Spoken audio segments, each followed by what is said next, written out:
everyone can take a seat.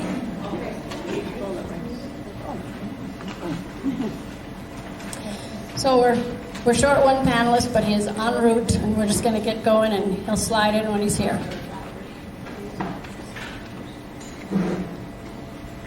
Okay, good evening.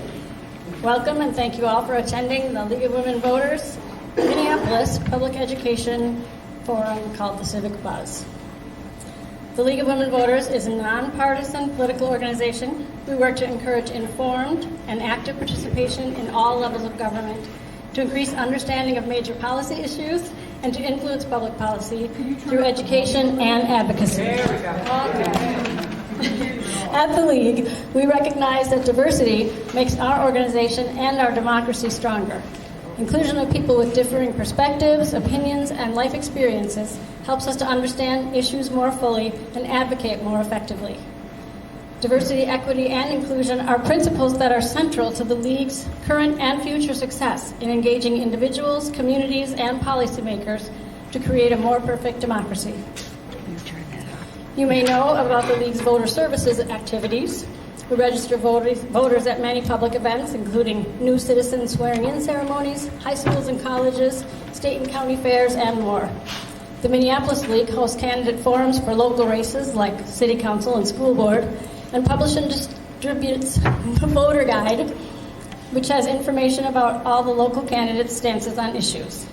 The National League publishes the Vote 411 website, where Americans can find out how to register, where to vote, and what will be on their ballot. But the League is also about education. My name is Lisa Mills, and I'm the program director for the League of Women Voters Minneapolis. Our program is where we work to increase understanding of major policy issues by studying topics chosen by the members. One of the ways we do this is through this public forum, which we call the Civic Buzz.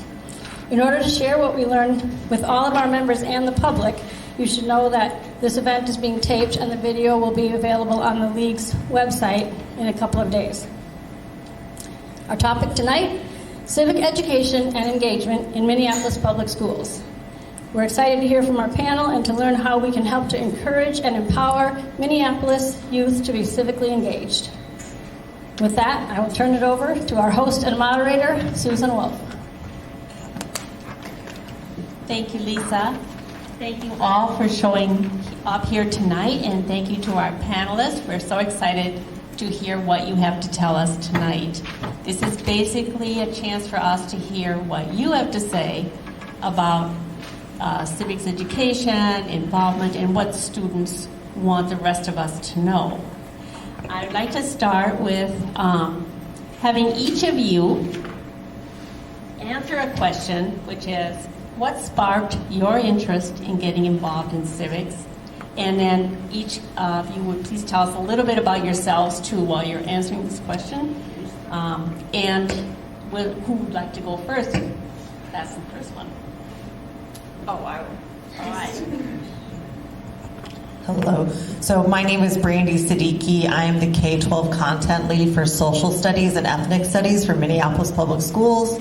I taught social studies education for over 10 years. I taught government, or civics is what it's commonly called, for 5 years.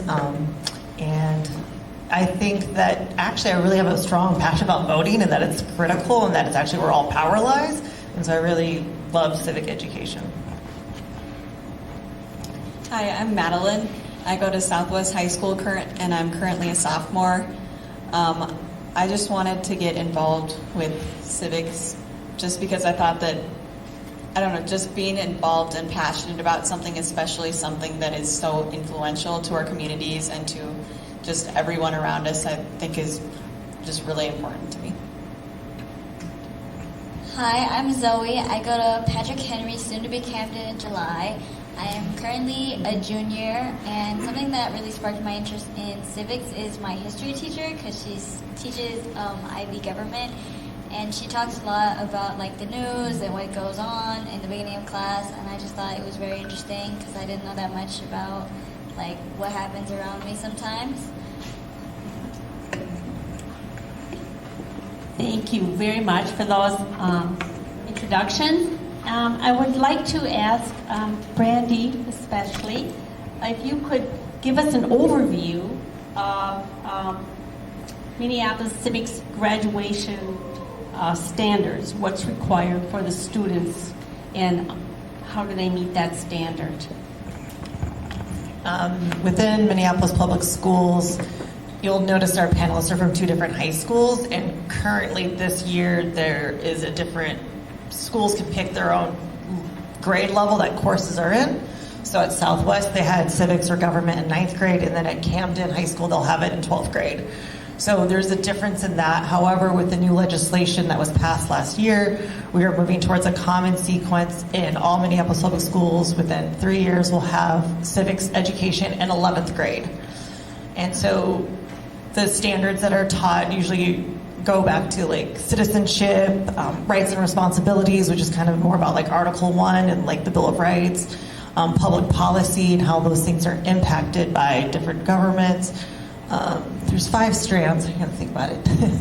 And then there's also a 6th strand too, which is now tribal nations. And so the new 2021 Minnesota standards are not going to be in place until the 26-27 school year. So we have a couple of years to, it's called unpacking the standards and kind of organizing them and reading about them, as we still are technically under the 2011 standards. So it's kind of like a little bit of both for a little bit of time. I don't know if that makes sense. It's kind of weird. Within social studies standards, civics or government is commonly, it's part of kindergarten through 8th grade. Every single year they should have some knowledge of something related to civics. Whether in kindergarten, it's what does it mean to be a member of a community? What does it mean to be, can you identify the president? In 3rd grade, there's different standards along the way. Once you get to high school, they're all banded together, so that's why you could take it in 9th grade or 12th grade. But again, Minneapolis will be moving it to 11th grade in the upcoming years. So the legislation that was passed last year saying it has to be in 11th or 12th grade, that is specifically for next year's freshmen. So anybody else right now can take it in different years and it's okay. Thank you very much. Now I'd like to just kind of round to our panelists here.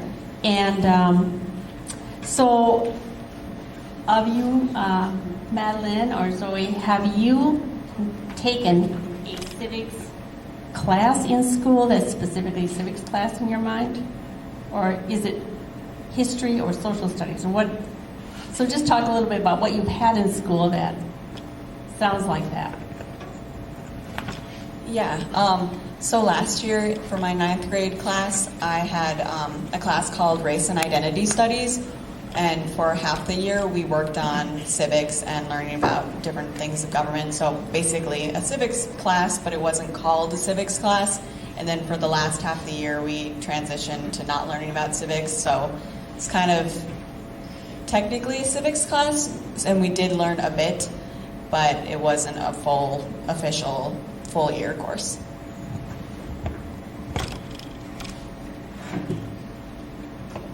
I have not taken like a civics class. I'm just taking world history right now, but I kind of taken a class like that in the summer in one of my programs. We had like this government class and we learned a bit about like legislations and like vetoes and bills passing and some of like the old women's history rights and stuff like that. I think that's as close as a civics class that I've taken so far. Can I just say, when you're using the mic, it has to be really close to your mouth. Okay, thanks. All right. Oh, there you Is this better? go. All right. Okay. Okay. So it sounded like Zoe, that your history class was particularly interesting to you and got you involved or wanting to be involved in public service. Is that correct? Or what was that you were saying? So just reiterate that for me. So I was just saying, like, no, my history teacher, she teaches the government too. So she talks a little bit about, like, how the government's going and who's being voted or how people are getting voted. And she talks about the news and, like, just a lot about government in the beginning of class before we start and she's like, oh, I think this person would get voted, or it's best to vote. She gives us opportunities to help us like do voting, because there was this opportunity that she offered us that had to do with like helping people vote when voting came around. And so she just offers opportunities and talks a lot about how government works and all of that. Thank you. Now, I would ask both of you students about the registering for voting, and what do you think about students being able to be pre-registered so that when they are able to vote, that registration comes up automatically? And so, Madeline, do you have any thoughts on that? Yeah, I think it's a good idea to introduce pre-registering earlier, because I think that, I mean, personally, I know that voting is will always be on my mind when an election comes up and everything, but I think that definitely if you already have committed to doing this and kind of made that first move to plan on voting, I think that it would give more of an incentive to actually, like, oh, I signed up for this, I committed for it, I should make sure I do that. So, do you have any insights on your peers? Like, do all students feel this way about voting, or is it a non-issue for some students, or how is it playing out among your peers? Among my peers, honestly, I haven't talked much about voting with my peers, but I don't think there's really any, anybody against pre-registering, at least of the people that I've talked to about voting, which again has not been very much. But yeah, I think that generally the idea of the people that I have talked to about it, it seems like to them it would be a fine idea. So, do either of you so far have any, let's say you haven't really had all the civics classes that you need to graduate. So how about other things that are happening for you that get you interested in being active in your community? What other areas are drawing you or your peers into community activism?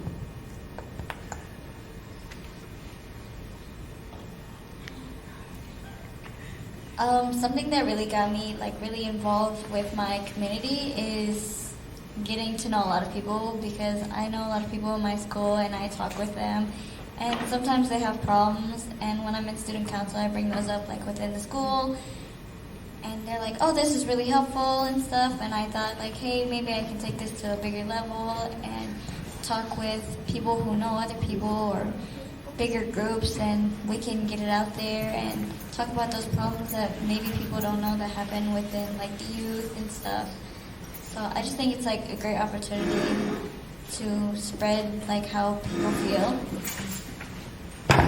Yeah, I think one thing that's definitely gotten me more into civics and into just community discussion in general is I became a part of a group called Citywide, which is a student leadership group in Minneapolis. And it's definitely gotten, because before it, I've always been kind of interested in just getting to learn more about how our government works, just in the city or in the country and stuff like that, because I just really not known that much about it. And so I saw this opportunity for a citywide group that was looking for new people and just people with different backgrounds and different experiences. And ever since I joined that, I've gotten a lot more into all the discussion topics and getting to know my community a lot more. So I think that definitely has been something that's been really important for me. Now we have our other panelist here. This is Tristan. Thank you so much for coming. We really appreciate your showing up here for us. One of the things that we already did was the panelists have introduced themselves and told all of us a little bit about what sparked their interest in getting involved in the community. So it's your turn. You talk right into the top here. Hi everyone, my name is Tristan. I'm with the Citywide Leadership Board.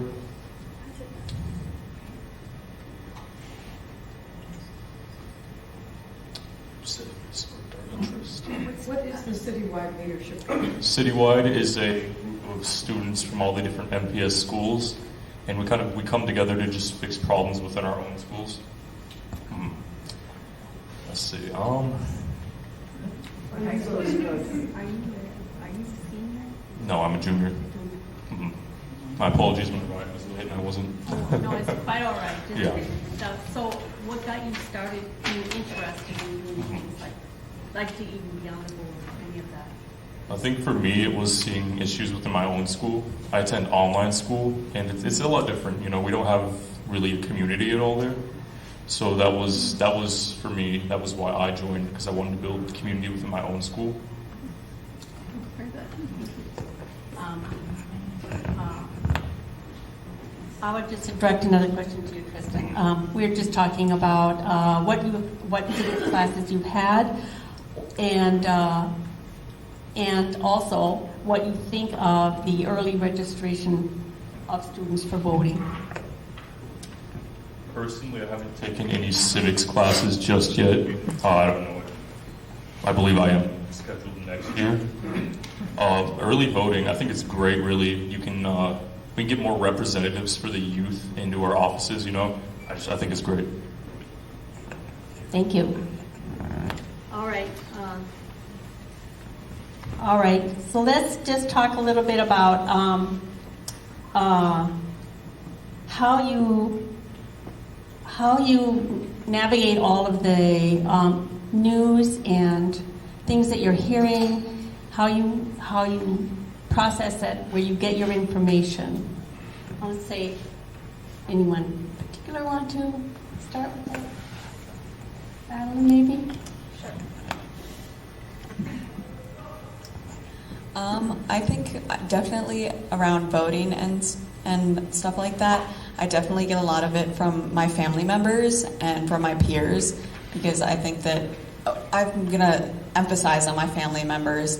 My family is a lot about just talking about different parts of just getting of government and stuff like that. It's always a discussion when we talk, and it's important to our family. And I think that, and along with that, of people that I know in person, I think that social media definitely does play a little bit of a role, even though there's a lot of not great stuff on there. It is definitely a way that people communicate, especially with my generation. There is always just, I guess, a lot of information out there about things and a lot of opinions, and I think that definitely I have to take it with a grain of salt, but it definitely does get me thinking, and just, yeah. So I'd say definitely family members, peers, and the internet too. So.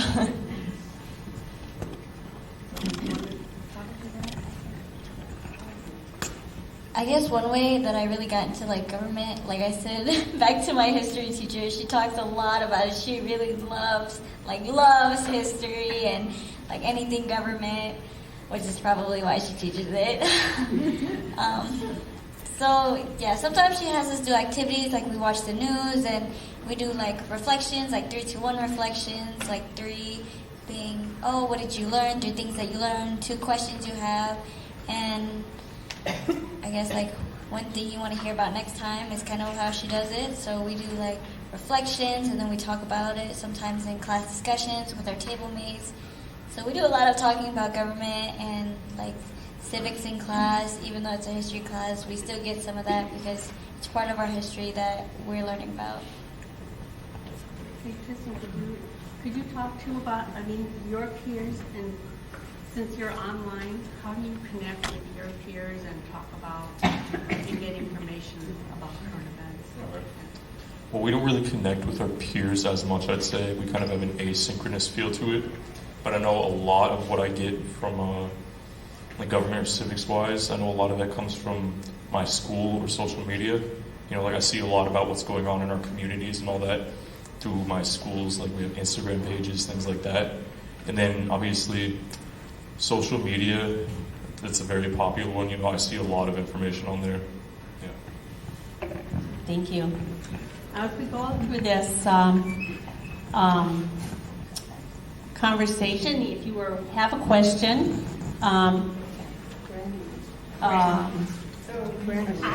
Randy. Sorry. Oh, no, I just thought I'd give a little bit more context. So, for example, I taught at Edison High School for 4 years also, and so we taught government in 12th grade. So that you take 1 year of U.S. history, 1 year of world history, a semester of government, a semester of economics, and a semester of human geography. So they're all different classes. And then if you take an IB class, there's some waivers and things like that that kind of apply. But I would say at Edison, because we had seniors who were enrolled in the class, in a lot of schools too across the district, they'll take government in the fall, and they will do voter registration drives within their classes too.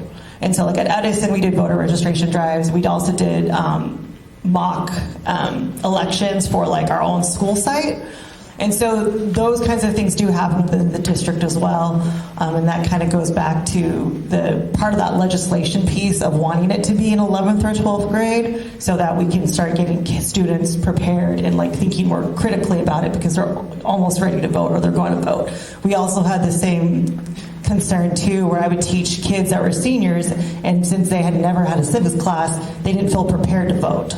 That was a common thing that students would say. So by Minneapolis placing it in 11th grade, we'll also actually catch all of the kids before they become 18. And it's within the legislative purposes. So. We have lots of questions. See what some of the questions are from our audience here. Okay. Can I ask a question about what she just said, or do you not? Yeah, you may. Go ahead. So just a quick clarifying thing. My kids went to Southwest, and the youngest just graduated last year, so recent, And the way they do it there is, it's not human geography anymore. That has changed. But 9th grade is a set history. 10th grade is U.S. history. And then 11th and 12th are elective social studies. And so I was wondering how they'll work that in with. Southwest is unique. So at Southwest High School, they would have taken civics class and race and identity, which is ethnic studies in 9th grade, U.S. history in 10th grade, and then they would have taken IB history year 1, and then that is supposed to waive government and economics. And so we're doing a lot of work right now too with getting our IB classes to say specifically what they're teaching and like how it's actually meeting those standards. It's within the state guidelines. And then year 2 of IB, which is history of Asia and Oceania, Africa and the Middle East, the Americas, those all classes can be rigorous course waiver world history. Okay, yeah, because they took history of, in 11th and 12th grade, they took history of Africa, Europe, Yes. Middle East, and so that's why I was wondering if those classes would then have a unit on civics. They should have. Yeah, okay. That I don't know. Now I have a question here for Zoe, and this is your school's name changed. How did that happen? So I guess I kind of heard a little bit. I don't know a whole lot, but I've heard like they've been wanting to change it for years because Patrick Henry was supposedly a slave owner, and they've been trying to change it. And so how they got students involved is we did like Google Forms, and everybody was brought into assemblies. Every grade was brought to an assembly in our school's auditorium, and they had us scan QR codes and vote for like what kind of name change. They gave us suggestions. We got to put in some suggestions. They asked us about if we wanted to change our mascot, our colors, and all of that. And I don't really know how they decided, but I think they kind of left it to the school board, and I think their top 3 were like Prince, Camden, and North something. I don't really, not too sure. And we picked Camden, the area that we're kind of in. And they're planning to make it official in July this year. So this question is for all 3 of you. I guess maybe Madeline would like to start us out. And this is, are students taught how to evaluate their sources of information? Yes, we are, and it's not just specifically to our history classes. We also do that a lot. Well, I did do that a lot, and I still do that a lot in my history classes, but we also do that in our science and, yeah, I guess science and English classes as well. But yes, in our history classes, especially last year, this year we've been doing a little bit less of it, but last year whenever we would have projects and stuff, our teacher, Mr. Hazelton, who I loved, who was, I think, on leave for something, but we all miss him. He had a pretty good long lesson about going through the different parts of it. And yeah, we definitely use that a lot in history, and I know I just said this, but definitely we use that a lot in science as well too. And yeah, so we do work with that. Thank you. Does anyone else want to comment? To kind of expand on what you said, I know that we have we kind of have a protocol for that, where we're told to look for like credible authors, recently updated sites, et cetera, just to make sure we are getting information from reputable sources. It's just kind of similar to what Tristan said. And this next question is, if civics is in 11th grade, will students be registered to vote in their civics class? And I thought you said something, Brandy, that would happen. It could happen, yeah. So every site, teachers kind of have a lot of autonomy, and so teachers that have that drive that want, like I had a bunch of registration papers in my classroom, even though I taught econ because I thought it was important. But as we kind of have a more common sequence across the district, I think that'll be like kind of a, hey, let's pad these out more and trying to encourage our teachers to do that because it is important. And so that way we can get kids registered and that they're ready and that they feel good about it. So that's the hope. There is another question for you, Brandy, and that is, what is the reason that the civics test is no longer required for graduation by the state? And will there be some kind of required testing? No. Could you restate the question into the mic? Sorry. What is the reason that a civics test is no longer required for graduation by the state?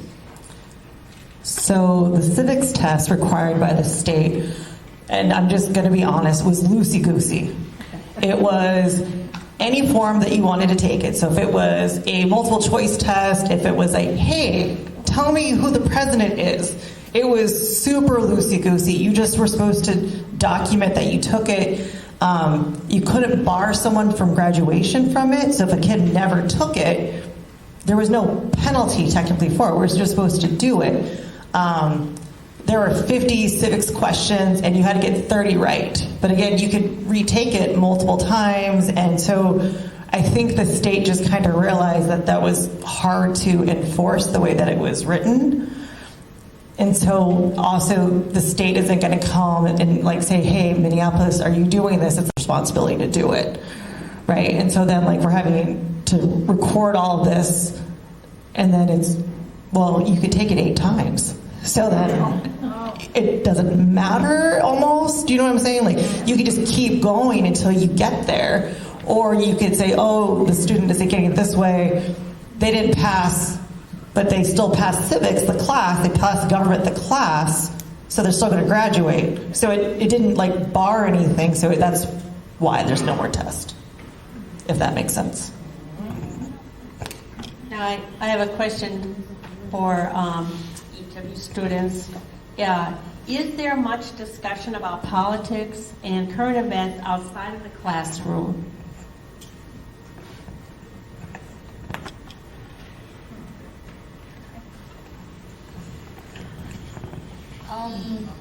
I would say there is because of one of my groups. I am in Minneapolis Youth Congress, and we talk a lot about politics and things that go around, like peers and how the youth is, and we meet with a lot of other big groups like public health and just a lot of other groups. Like the mayor came in and we talked about like budgets and property budgets and taxes. So, is there much discussion about politics and current events outside of the classroom? Yeah, I talk a lot with my students at Minneapolis Youth Congress and some of my other classmates about government and how the news is when we leave history class and when we're just like sitting and having discussions at Minneapolis Youth Congress. We talk about like politics and how things might not be right, or how people that use money for other things like the Minneapolis school boards and how they're doing budget cuts on a lot of the teachers. We talk a lot about that stuff and how the mayor uses his budgets for everything. I think that's the most politic thing that we ever talk about outside of the classroom.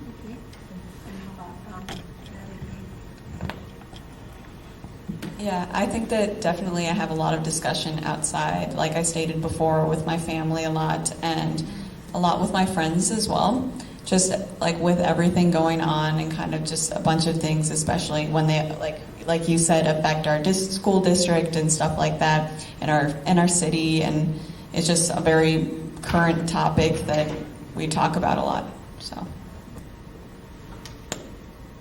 Kristen, how about you?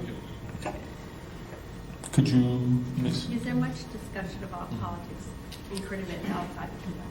I'd say so. I feel like it's almost encouraged. You know, we have a lot of young people our age discussing things outside of the classroom that are important to them. And I also see it a lot in our community, you know, like I know we have a lot of events hosted, you know, like our public libraries host events, you know, related to these things, or they will host for other groups. And I know a lot of people are in out of school events. I believe you mentioned the Minneapolis Youth Congress. Citywide, we have a smaller work group within us that does something similar. But yeah, I feel like it's very encouraged for students. So that raises the question of when the students are talking, say, outside of the classroom and it's not part of a class work, are they asking for anything either through civics education or talking about any barriers that students feel there are for them to affect change for some of the things that are more concerning? Has anyone had that kind of discussion?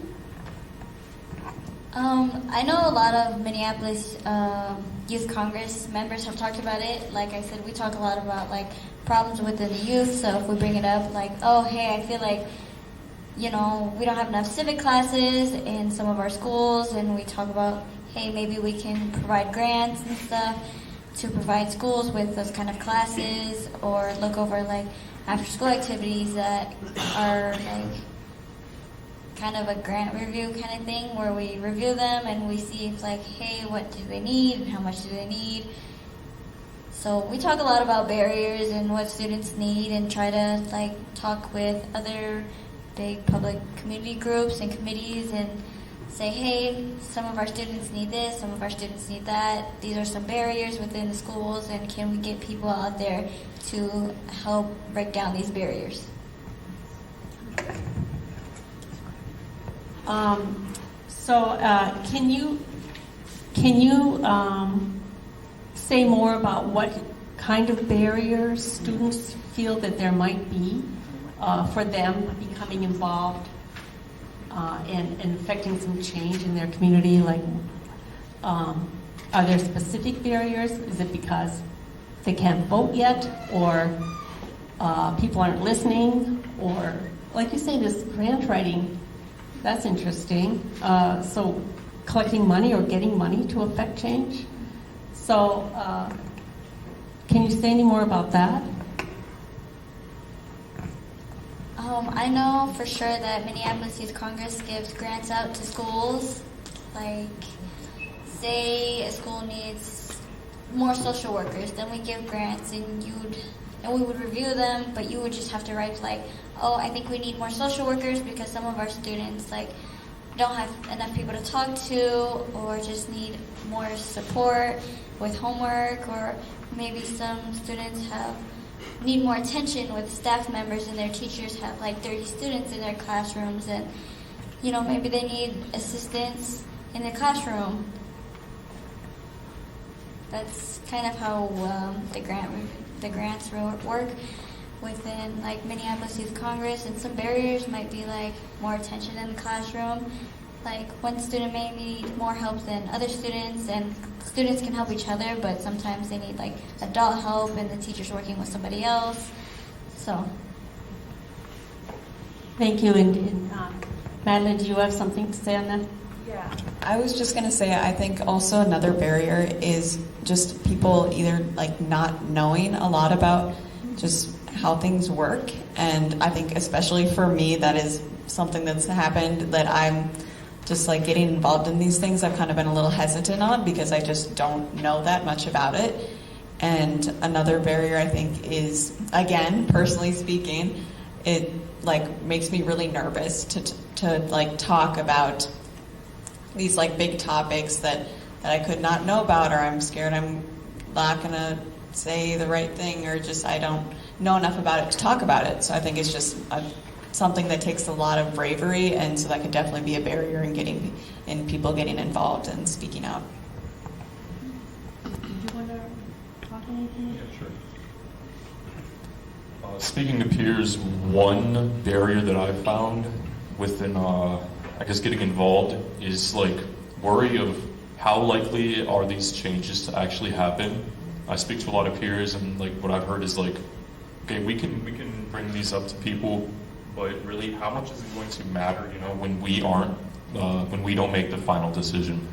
So I know that's a barrier because some people will worry about, you know, just being heard, but not listened to. Very good point. Thank you. I have to ask Zoe, what is the Youth Congress? Can you explain what that is? so the Youth Congress is made up of like, it's kind of like citywide, but it's also made up of a lot of MPS students, and we come together and we talk about problems within the youth. So like tobacco usage, it was a big project that Youth Congress worked on a few years ago to raise the age of who can use tobacco. We collab with a lot of like other committees like the public health, the public safety, because recently we actually had the public safety come in and we talked more about that, and like public transportation safety for youth, like students who take the city bus, and how we can get it more safe for the students. So we just talk about a lot of problems within the youth, or things that might be troublesome within the youth, because I know a lot of students that are high schoolers don't really get their voices heard, and for us to be like a big group and talk with other committees about our problems and, you know, what we think could help with the youth to collab is mostly what we talk about. Now I have a question here. This one is really about the election in 2024, and it's just to ask what any of you feel voters should really consider and be educated about in the next election cycle, if you wanted to talk about that or not.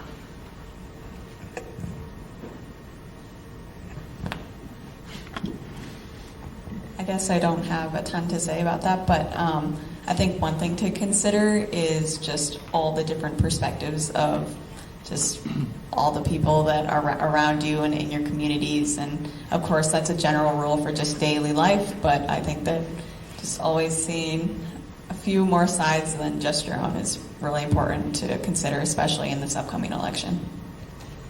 Very good. Anybody else?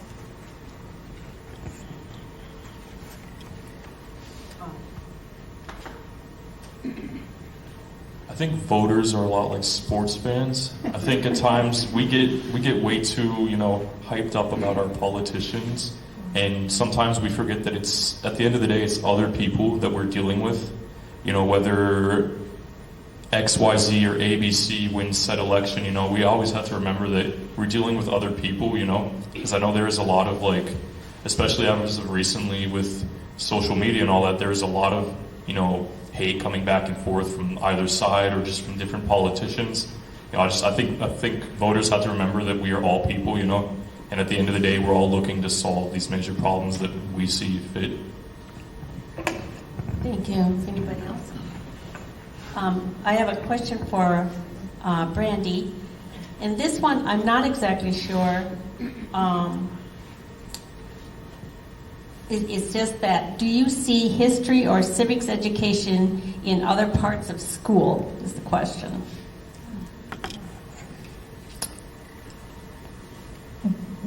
Yes. So, so I would say that history gets kind of, like social studies often gets conflated with history. And history, world history, U.S. history is specifically about the historical impacts of things.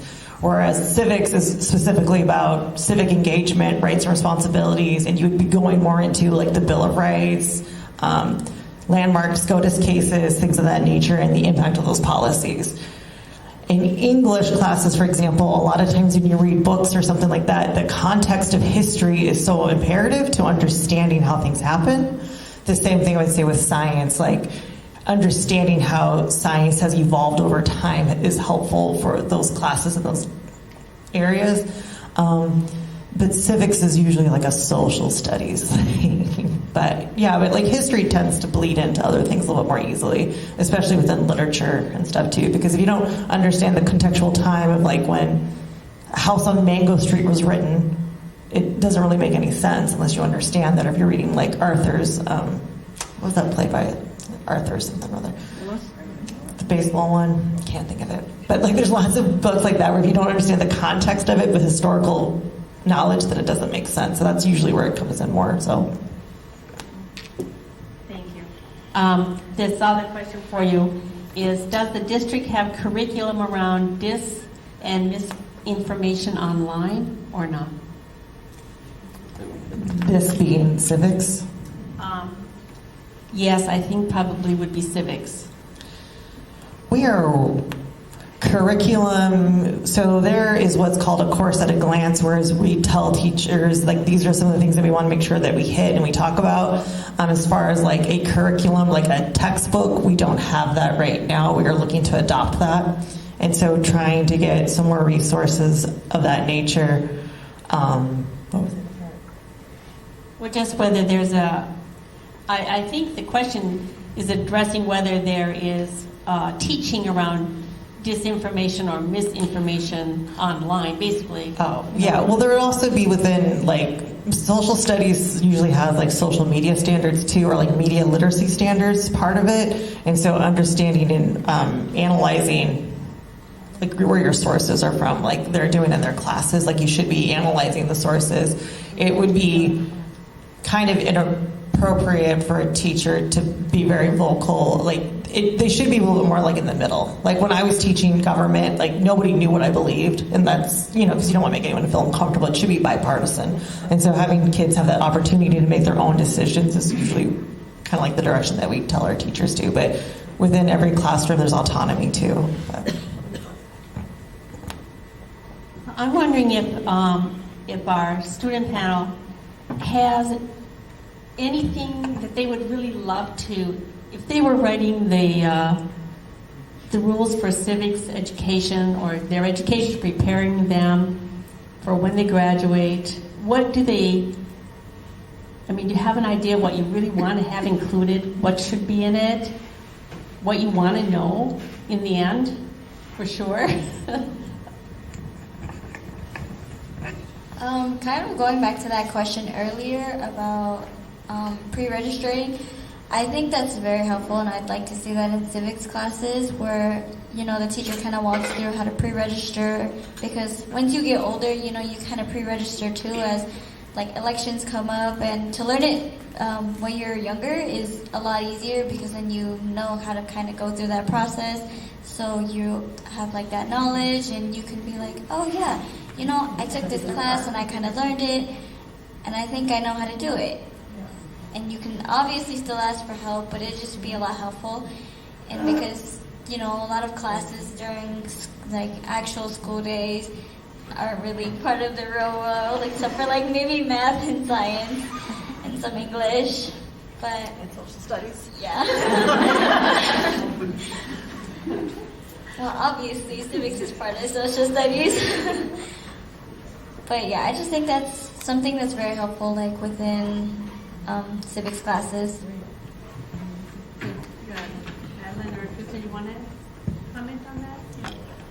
Oh, okay.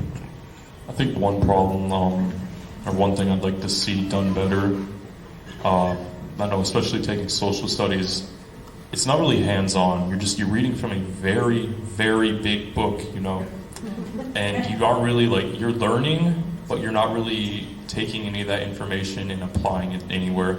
Like what was mentioned beforehand with pre-registering to vote, I'd like to see something like that, or even just having more civics classes involve us in, or bring us out to actually see, you know, how these things happen, you know.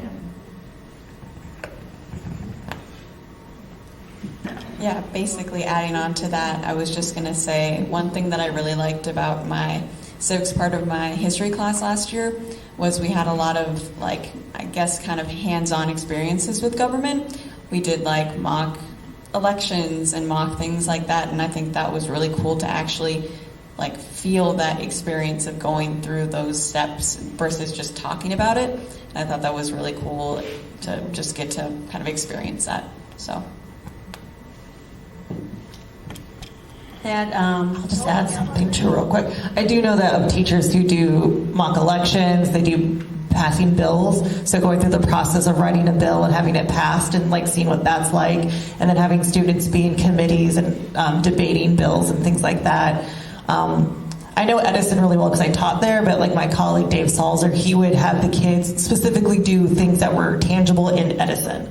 So what's a policy you can pass within Edison? So we used to have a 3-minute passing period, and so the kids they're like, no, we really want 5 minutes. And so going through the whole process of creating a bill, presenting it, and then I think they said that the principal was the president with the veto power kind of thing. And so kind of going through the whole process and stuff. So it's just kind of trying to get our classes to be more active and things like that. And when I teach economics, we play games and things like that too. So it's just kind of different ways of teaching things, and so we're trying to get us all together to be on best practices.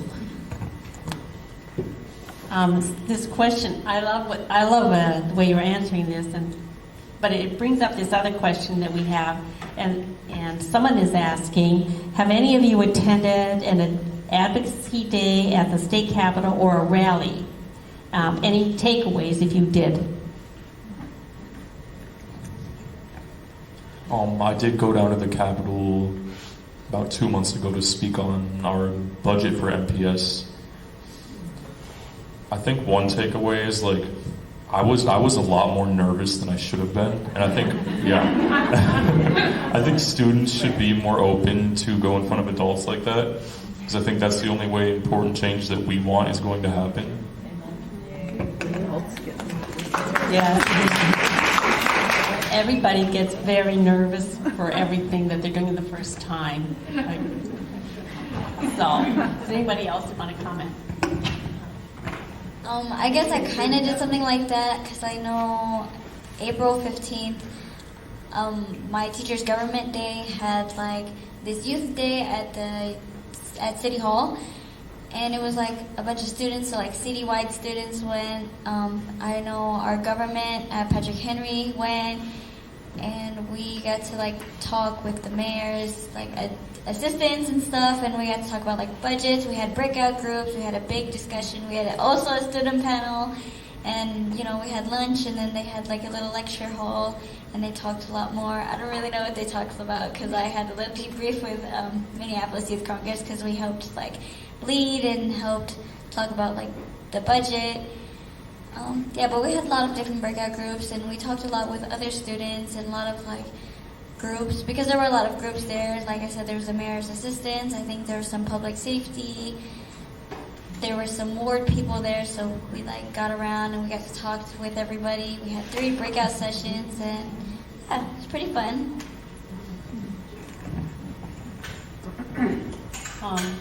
Okay, then there's another question here, and I think there was one that I'm not sure I asked this one at the bottom, but among the students, are there organized political groups in the schools?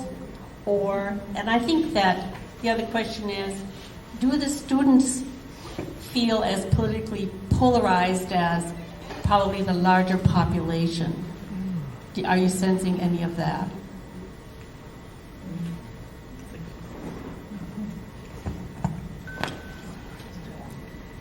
guess the only comment I could make there is I'm not aware of any like political organizations at our school. There could be something outside of school, but there's nothing, at least personally, that I've seen advertised widely at our school. Okay. Oh, Jenny would like to speak. So I actually run student engagement and am the advisor for the citywide student leadership board. And I can answer the schools are actually, they don't usually have there's not a Democratic Party club at a high school.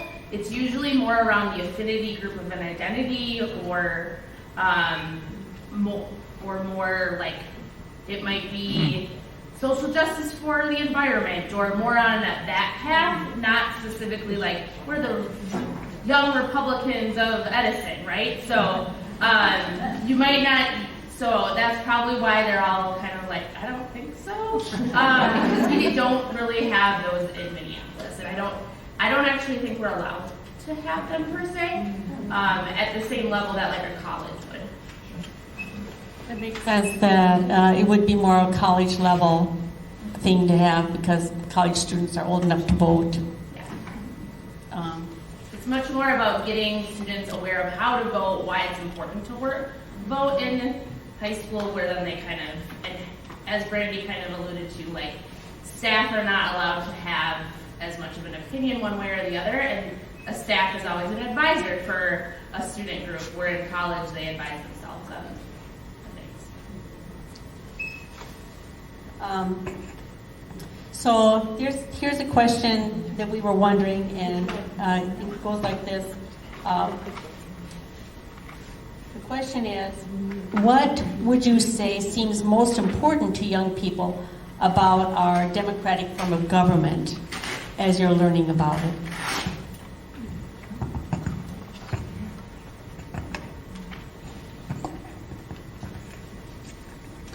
One big thing that I've really noticed within like my whole community is inclusion. I think a lot of inclusion is a really big thing because I noticed like a lot of students of like color and stuff join a lot of these groups so they can be heard and talk about these problems and barriers that they feel or feel like they haven't been heard and they want to like voice their opinions like, hey, I feel like we're not having enough of this or we're not having enough of that in our like schools because I feel like we're just like so unincluded, and so I think definitely inclusion is a big one.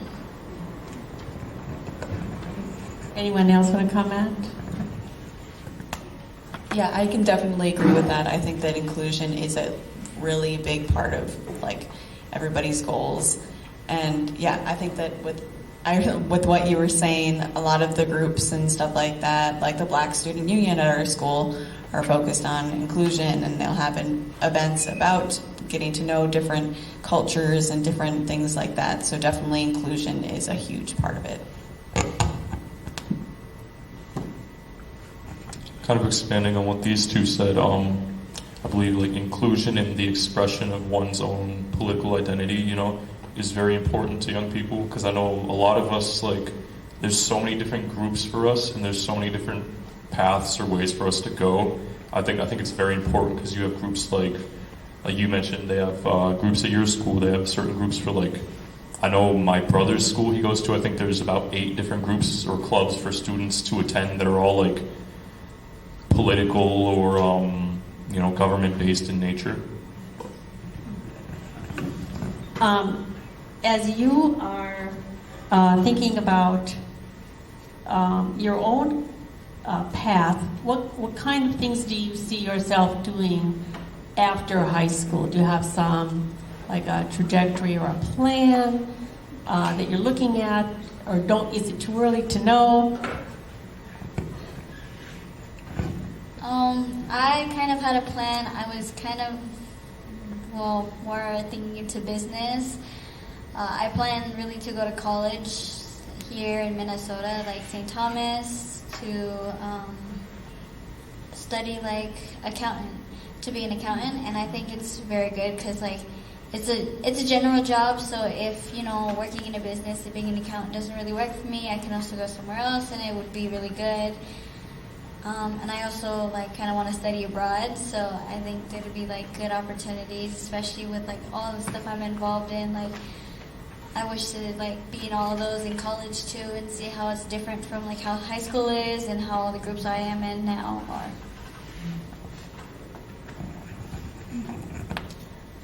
I think definitely for after high school, I want to do something in the biology field. I've always just I've never been great at science, but I've always loved it.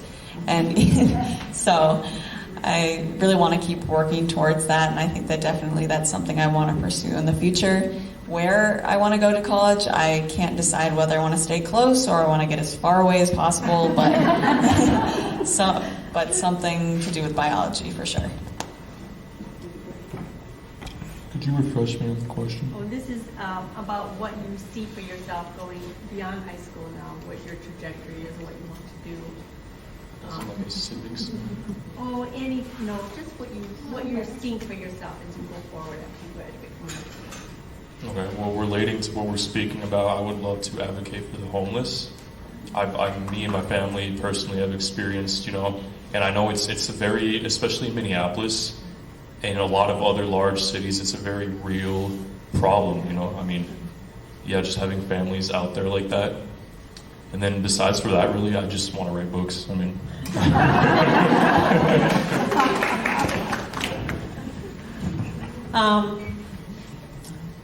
I'm wondering if you have anything that you want to talk about, want to hear from students, and we're concerned, of course, as older adults, that students will feel empowered and feel ready to work in civic areas, to help their communities, that sort of thing. Is there something that we should be paying attention to that we're not paying attention to? And I don't know, that's a big question, but if anything pops up, does anybody want to comment on that?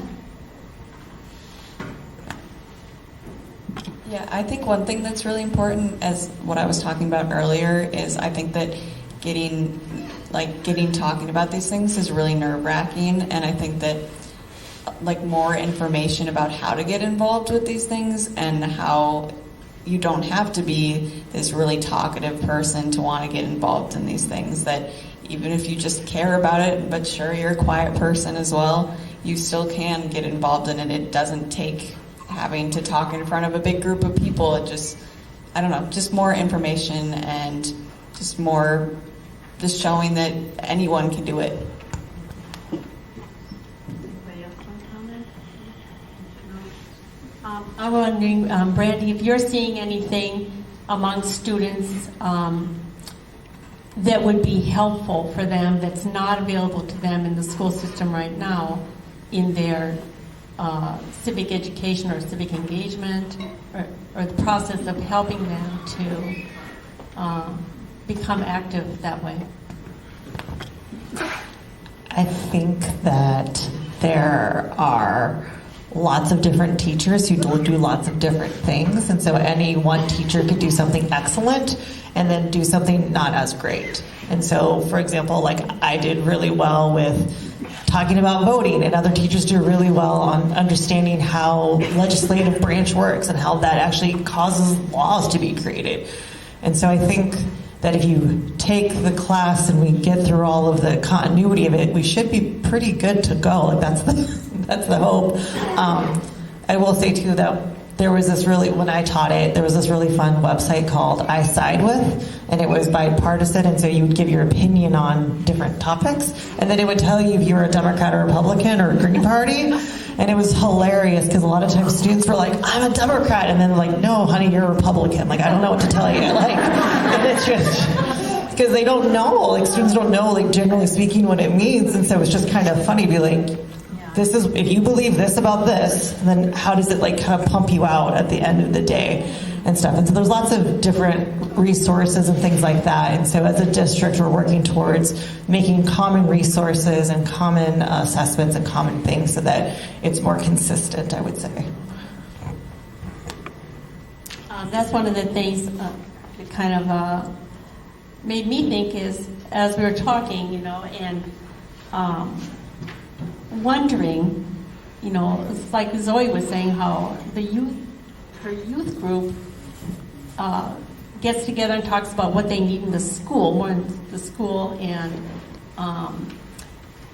I'm not sure everybody feels like they know what they need in the schools. I mean, you're really reaching out, and the students are reaching out, but we don't really actually hear about those things that much, out here in retired land. Anyway, I have,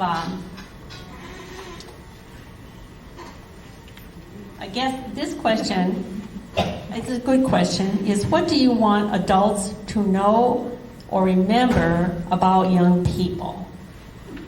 It's kind of general, but is there something we should be remembering here? Everything is a fight for our attention. If you really want the youth to be excited or pay attention about something, you really need to, I guess, cater to them. You need to present it in a way that excites them or gets them motivated to join these groups or be a part of these things, or vote early even.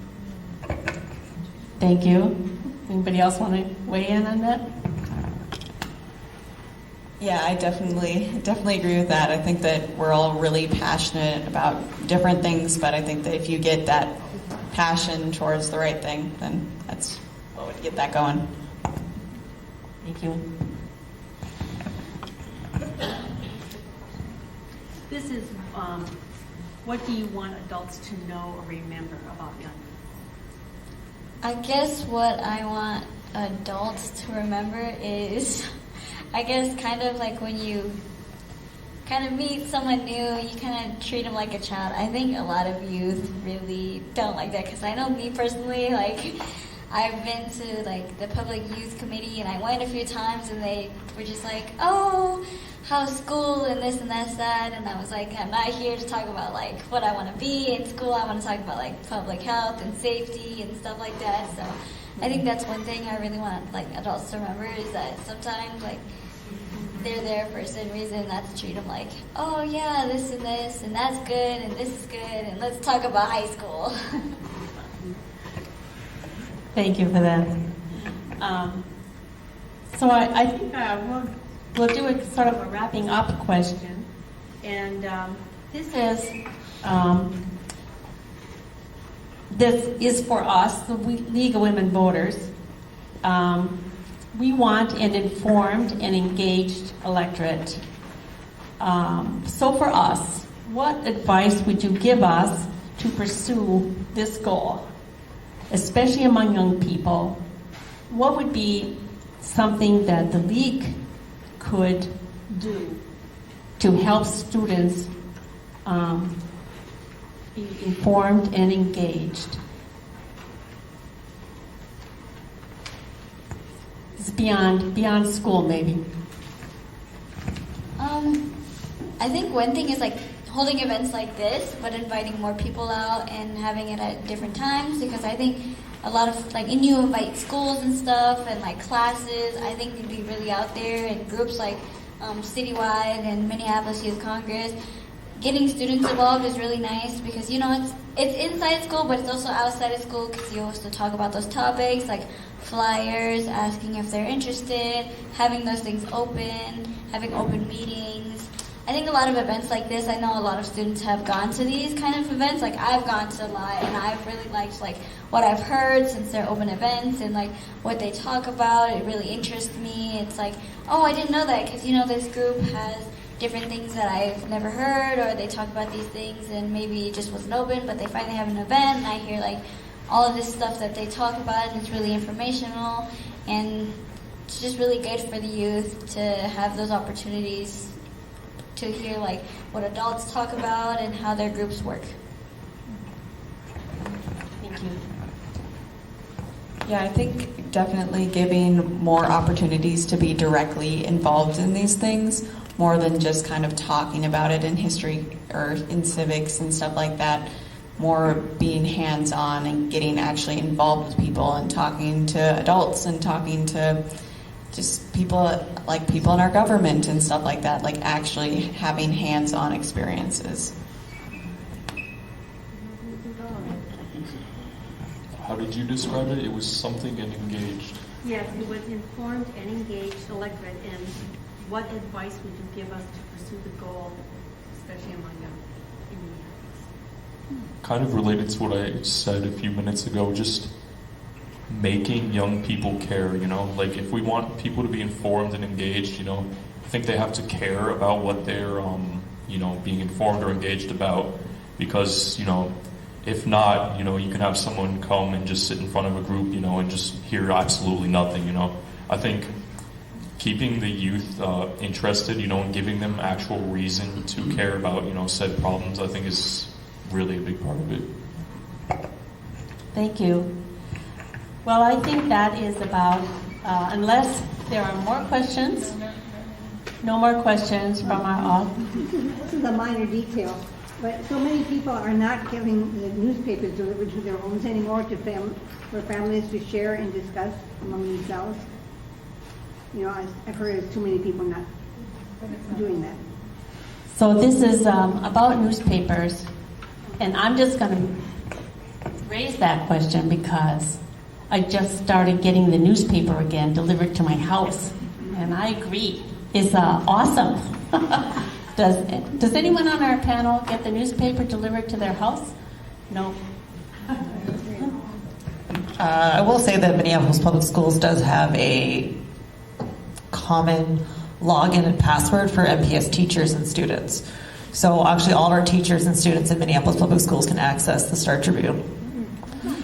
So I share that password out multiple times a year because everyone loses it, but we do have that with the Star Tribune. So our school district does. Thank you. I think that's wonderful. Well, here. So I have a follow-up question about information. So you talked about how you go to social media. Can you hear me okay? Yeah. Great. Okay, I'll stand up. Sure. Hi. So when you're on social media looking for information, are you finding this information in the social posts, just kind of in your feed, or are you seeking out specific sources? Follow-up question to that is, are there specific accounts you follow that you like to go to for civic information? So you browse certain posts on social media for your information? Where do you go online to find information about politics, civics, what's happening? Or does it just come to you passively in your feed?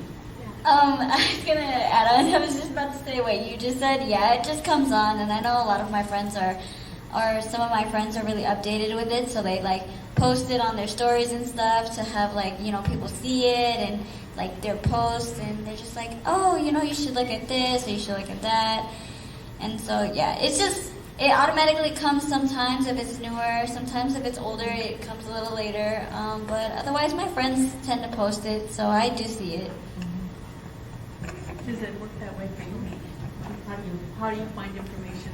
I believe you asked, do you have to specifically seek that out, and how do you sort through it? I think a big part of it is sorting through what is satire or joke, and what is actual real information. For me, I think the best way you can go about it on social media is just following important accounts related to it, and then following politicians, whether you like them or not. I think it's just follow, any politician related to, what you're concerned about. Yeah, I think that what you were saying was that it kind of just comes passively, just my friend will repost something that somebody else posted and kind of be more of a chain of things that I hear things through versus actually actively seeking out those sources. It scares us all out here. Would you ask, what are the issues that you all are interested in? Because that's what's going to get you engaged. You've got to find an issue. We can't just have this kind of a gathering and have a little pleasant conversation about what's going on at your school. What really winds your clock?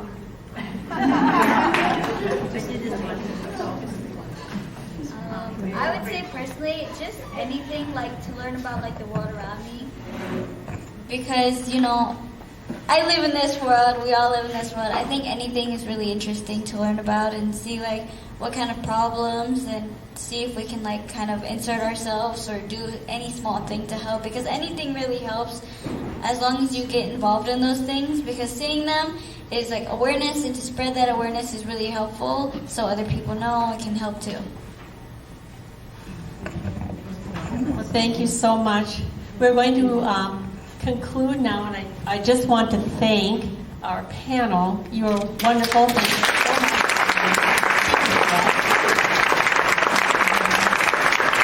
Thank you, Lisa. And so that will conclude our program for tonight.